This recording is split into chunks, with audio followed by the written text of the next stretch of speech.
perkenalkan nama saya Ana Maria de Gabriela Pajiwai, NIM 2203050093, mahasiswa Ilmu Komunikasi Universitas Nusa Cendana.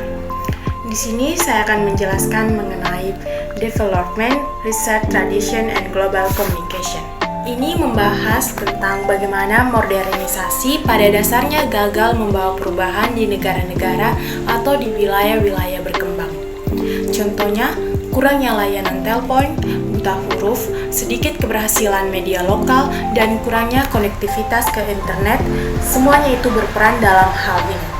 Secara teori, komunikasi pembangunan harus bekerja sama dengan faktor-faktor pertumbuhan lainnya untuk mengarahkan negara-negara miskin menuju modernisasi. Dalam praktiknya, negara-negara pinggiran yang melakukan investasi pada infrastruktur media terlambat menyadari bahwa sistem ini mendatangkan lebih banyak konten asing, bukan konten lokal.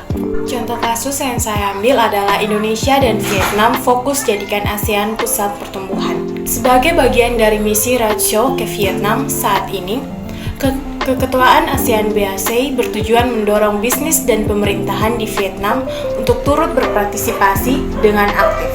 Beberapa hal yang masuk dalam ruang lingkup legasi terbaru ini adalah membangun dan meningkatkan investasi intra-ASEAN yang lebih kuat melalui pemberian insentif terhadap perusahaan yang beroperasi di kawasan ASEAN.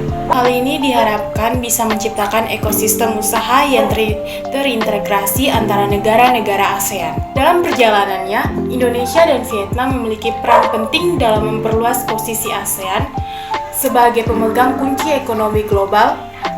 Mengingat PDB gabungannya melebihi 60% dari total PDB kawasan. 5 prioritas dan 8 regensi proyek ASEAN BAC. Yang pertama, kerjasama perdagangan regional. Yang kedua, pembangunan berkelanjutan. Yang ketiga, transformasi digital. Yang keempat, ketahanan pangan dan ketahanan kesehatan. Dan yang kelima, ASEAN Business Entity. Sekian dari saya mengenai pembahasan tentang Development, Research, Tradition, and Global Communication. Terima kasih.